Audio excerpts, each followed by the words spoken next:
Thanks for staying with us. So over the weekend, many Nigerians came out to protest as a demonstration to abolish the 1999 Constitution, amongst many other requests they had of the government. But unfortunately, these protests were wreaked with some types of violence, throwing of tear gas at citizens, and it was almost as though the focus and direction of the protest wasn't achieved. What are your thoughts on this?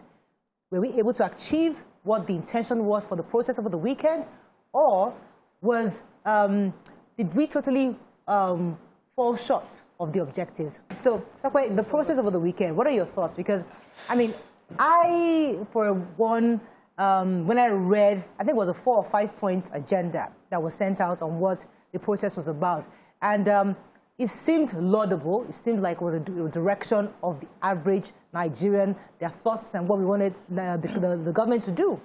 But then we didn't have the mass of people that we thought we would have. And I saw videos of the police trying actually to converse with some of the protesters, saying, well, we are here to protect you.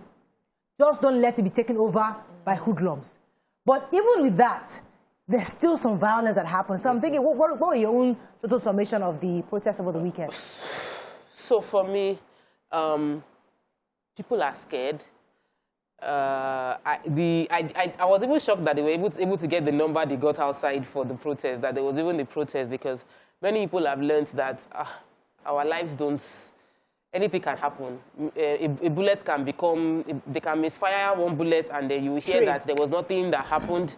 You know, bodies can, stories that touch can happen. So many people were careful. I got phone calls from people, please stay at home. I said, our show does not happen on that day. And everybody was really scared and didn't go out. The protest was insultive. And I could understand, but we must keep our emotions in check because we have a goal.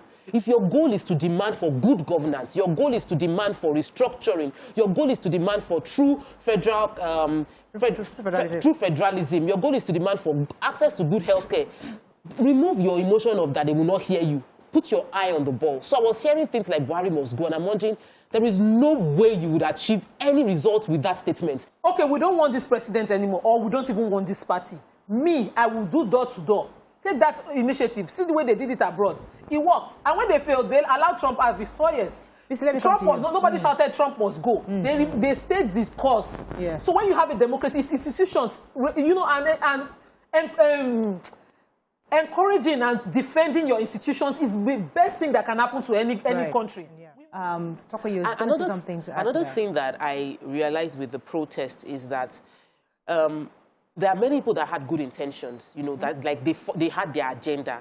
Then I saw a protest of people a video of a bus conductor that was showing his shoe that, how can you say I am lazy? I went to school, I finished from Polytechnic, I didn't get a job, now I'm a bus conductor, I bought this shoe, look at how the shoe is like worn out, like I'm a very hard-working Nigerian, you have not given me opportunities.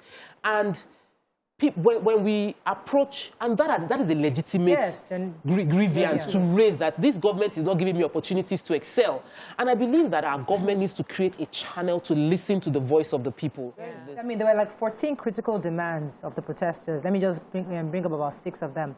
It says, number 1, the abolishment of the 1999 Constitution, an end to terrorism, banditry, and insecurity, the sack of the Minister of Communications and Digital Economy, that's Issa Pantami, the immediate freedom of all detained while protesting, that's the NSAS, justice to the victims of the NSAS also, and a revert of the electricity tariffs, fuel price, and party deregistration. What Nigerians are saying that, listen, we are the human beings that put this constitution together. And we're saying, we these same human beings, we're saying this constitution cannot work. We want to abolish it. So I want to get that was imposed on us. Yes. Who imposed it? Military. We had a military government, and they couldn't have a lacuna, just as I said before, to hand over. There has to be a ground. Everything has to have a foundation. And so they have a constitution that they put in place, and we had a foundation. And the moment we came in, to get our voices as one, to do the right thing, became difficult. Because the person where they chop, they look the person where they hungry, say, he hates me, they bad-belay me. And that's how we didn't get what we wanted. The people who were in the National Assembly have their interests separate from that of the people.